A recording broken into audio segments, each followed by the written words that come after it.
Make welcome to the show, everybody, Mr. STONEking, everybody. Hey, ho! Hey, Mr. STONEking. Hello again. Boy, Thank that you. control room's right on it, ain't they? They are. They're always on it. It's good to be back. Nice to have you back. Thanks for having me.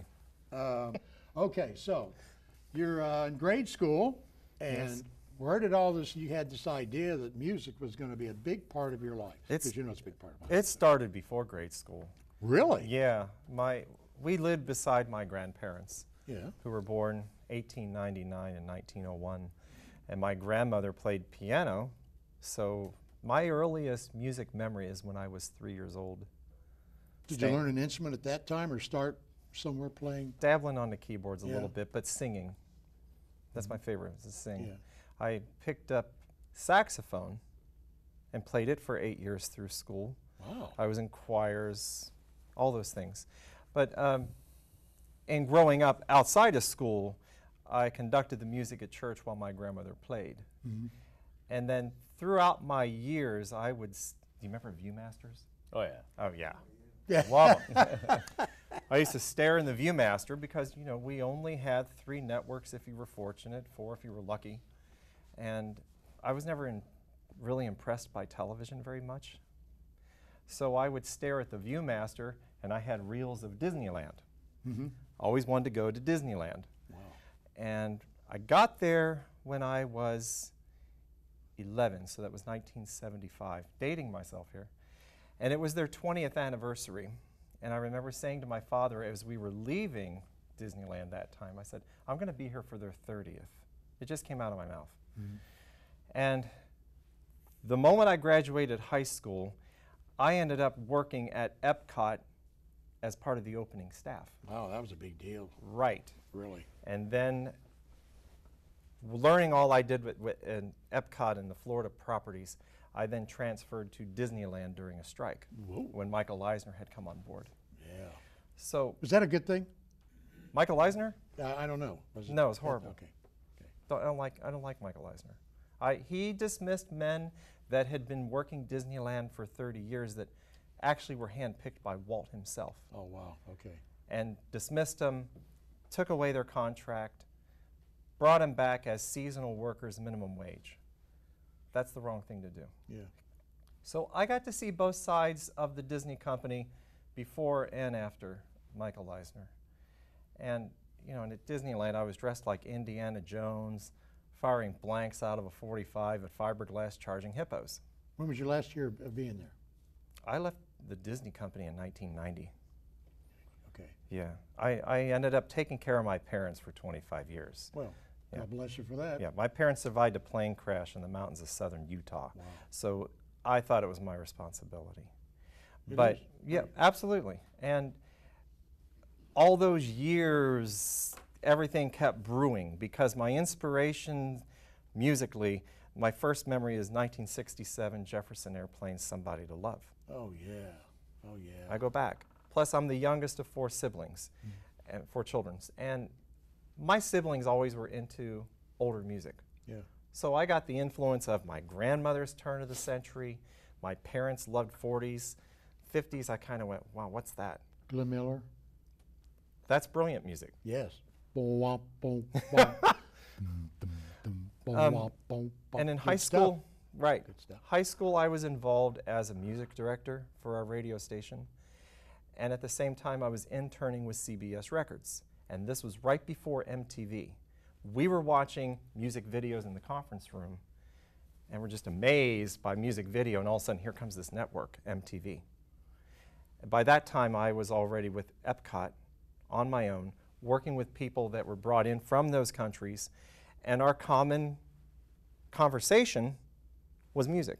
Yeah. And I knew the British stuff because I was really turned on by the second British invasion, the new wave. Do you remember the first video that you saw on MTV? Ultravox, Vienna. Mine was Tom Petty. Okay. Put a little love in your heart at night. Put a little. I never did get the words right, but you know. He didn't either. I mean, the one that looked like they were. It was what had already been World War III. They were driving around these dune buggies. Yeah. That's a good video. Yeah. Yeah, that's the Because first one I saw. music videos then were short films. Well, you remember when you said you didn't, something about TV? Yeah. I don't watch television. You know what Ruth Lyons said about TV I when remember she was her, in though. radio? Yeah. That talking box will never work. I call it a talking piece of furniture. That's what she said. Yeah. Yeah, I don't watch television. In your opinion, what is your biggest break that you feel was your biggest? Oh gosh. That you thought, wow, this is. What woke me up was being on stage with Donna Summer Oh God. at Frey's Pavilion. Now, she would have never known when I was on stage with her then that I had worked with her 20 years prior at Disneyland. Just a chance coincidence. That was a big deal. What a voice, yeah. And then meeting everyone that I've been inspired by, that also opened my eyes. Hart is one of my biggest inspirations, Ann and Nancy Wilson. They both look like my own two sisters, so no fantasies here. And you know what really ticks me off about critics? How they treated the one sister. Oh, absolutely. It was a disgrace. She's a big gal. So what? She Absolutely belts it. disgrace. She's one of the best rock vocalists ever. Isn't it funny they never made fun of, well, you probably don't even remember. Here Try I'm me. dating myself. That guy said he was 70. I said, I'll be 95 this coming May. They never made fun of Ed Sullivan. She was always on Ed Sullivan. Sophie Tucker. No. They never. Or Aretha. You didn't do things like that No. in And class. They, when they, the things they were gave class. Ann Wilson a very hard Yes. time. And they Well, still the do. Carpenters, look what happened to her. Right, well, yeah. That's another damn shame. Right. So your first big thing when you knew this was it was when you were on stage with Donna Summer. Yeah, but all these years I've always known I was going to do something. But you know what? You've always kept into it somehow. Absolutely. Because you know and I know you can get that big break. If you're not ready for the big break, You're done. so you have prepared all these years. All these years. I sang in church too. That's how I started. Right. Playing the organ. And I would sit and draw roller coasters in church. That was my thing. You wrote a book. Actually, I wrote 3 books in a year's Let's time. show that first cover of that book. This was my most successful book, and I knew I would write it. It's called Theme Park Safety Failures. Okay. I exploited the theme park industry. It came about when I was attending Antioch University.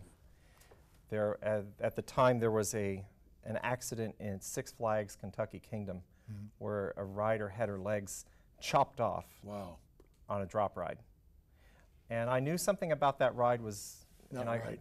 Yeah, and I called the attorney, and I got involved as a consultant on the Well, case. that was a good thing. Absolutely. Were you there when Rod Serling was there? Or was he before you? He's before me, but I'm known as the new Rod Serling of Are you? Antioch. Yeah, I'm flattered by that. So I wrote this book, Theme Park Safety Failures.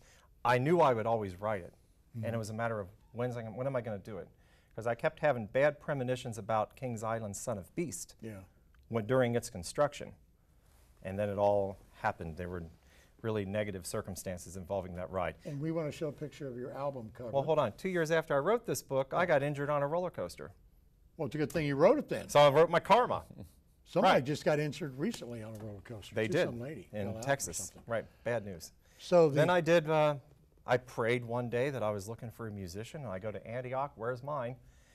Following Saturday, I had to switch classes, and I got paired up with a bass player. wow. So- you in your room, yeah. Yep, so good. along comes Mr. STONEking, the band, and the first album's called You're Next. You're next. You're Next. And Is I that do, before your plastic surgery or after? I never had class. I wouldn't. Just No, kidding. I want every gray strand to show. I've earned every one of them. But I went with a really dark vampire theme. When I lived in Hollywood, I lived at a building Mary Pickford had built for her friends. It was an old French chateau, and they filmed Fright Night 2 at our building. This is in '89. Wow. And I come walking home, and there's Morticia and her whole clan wanting eternal life from a resident bloodsucker. Get out of here. So I went with this vampire theme for the first album. Then the second album I did as coursework for Antioch also. And that's a download. But that was my Native American theme, because I'm part Native American. And But been before rocking we and run out of rolling it time, since. I want you to talk about the thing coming up Saturday. Well, by the time this airs, it'll Well, already be done. I know, but talk about at the why, Victoria, why you did what you did. That's why what I'm- I love animals. I worked with Outreach for Animals, Tim Harrison. Oh yeah, he's been on several times. And wanted to do a benefit concert for Tim Harrison. So Bless the Beast at Victoria Theater. I'm the opening act. And then we have Narek Roth Patterson Band. Narek Roth Patterson is a renowned blues guitarist, travels internationally, works with B.B. King, Guy Davis, Jethro Tull, and Santana. And then we have the only Elvis allowed to play Graceland, Ryan Roth in Comeback Special.